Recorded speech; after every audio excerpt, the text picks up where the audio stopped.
Nakatanggap ako ng sulat mula sa isang babae na nagkwento ng kanyang karanasan. Sinabi niya na gusto niyang ibahagi ito dahil hanggang ngayon, hindi pa rin niya maalis sa isip niya ang nangyari. Heto ang kwento niya. Alam mo, Kalufet, minsan talaga akala natin na ang nakaraan ay nakaraan na lang, na matagal na itong nakalipas at hindi na makakaapekto sa atin. Pero sa karanasan ko, nalaman ko na hindi totoo iyon. Minsan, ang nakaraan ay naghihintay lang ng pagkakataon para bumalik at ipaalala sa atin na may mga katotohanan na kailangang malaman.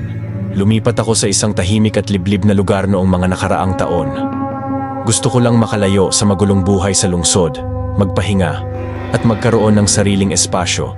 Ang bahay na inupahan ko ay medyo luma, pero payapa at may malawak na bakuran na puno ng mga puno at halaman.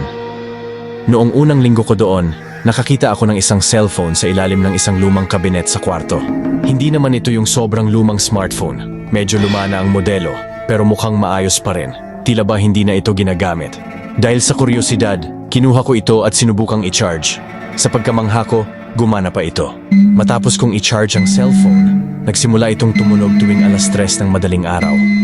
Sa una, inakala ko na ito ay isang maling tawag lamang o kaya naman ay problema sa signal. Pero sa tuwing sasagutin ko ito, maririnig ko ang isang mahinang boses. Nagulat ako at ang pagkasabi, "Tulong, tulong. Nandito ako sa ilalim ng puno.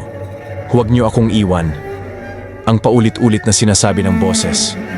Ang boses ay puno ng takot at paghihirap na nagpapadala ng kilabot sa buong katawan ko. Dahil sa takot at kuryosidad, nagsimula akong mag-imbestiga. Tinatanong ko ang mga nakatira sa lugar tungkol sa kung may anumang krimen o insidente na nangyari sa kanilang lugar noong mga nakaraang panahon. Sa una, ayaw nilang magsalita, parang natatakot at may tinatago sila. Pero sa aking paulit-ulit na pagtatanong, may isang matandang babae na nagkwento sa akin. Ayon sa kanya, noong mga panahong nagsisimula palang sumikat ang mga smartphone at hindi pa ganun kalawak ang access sa internet, may isang binata na nawawala sa kanilang lugar. Siya ay nasa edad 17 noon. Sinasabing ang binata ay dinukot at pinaslang, at ang kanyang katawan ay ibinaon sa ilalim ng isang malaking puno sa bakuran ng bahay na aking tinutuluyan.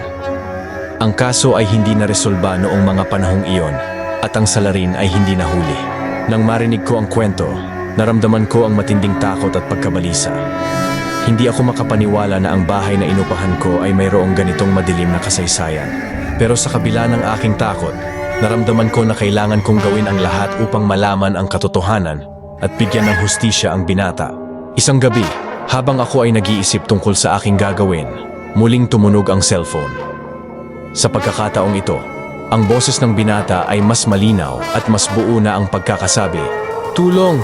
Nandito ako sa ilalim ng puno ng mangga. Hanapin niyo ako," ang sinabi nito. Pagkatapos nito, nawala ang boses at ang cellphone ay kusang na off na. Kinabukasan, nagpasya akong pumunta sa bakuran at hanapin ang sinasabi ng boses. At nakita ko ang malaking puno sa likod ng bahay. At sa paligid nito ay mayroong mga damo at halaman. Nagsimula akong maghukay sa ilalim ng puno. Matapos ang ilang oras ng paghuhukay, nakita ko ang isang kahon na nakabaon sa lupa. Nang buksan ko ito, nakita ko ang mga buto ng parang tao, kasama rin ang ilang mga gamit na tulad ng isang lumang relo at isang kwintas.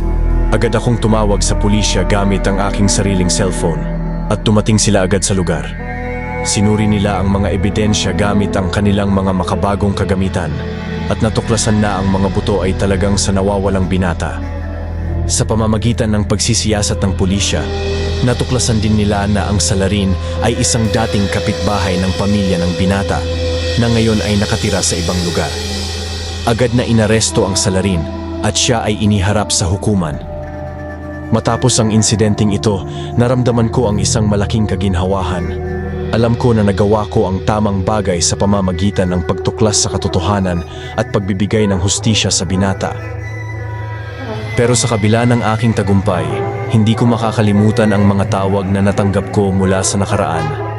Ang mga tawag na iyon ay nagpaalala sa akin na ang nakaraan ay hindi kailanman nawawala at na kailangan nating harapin ang mga katotohanan na ito upang makapagpatuloy tayo sa ating buhay.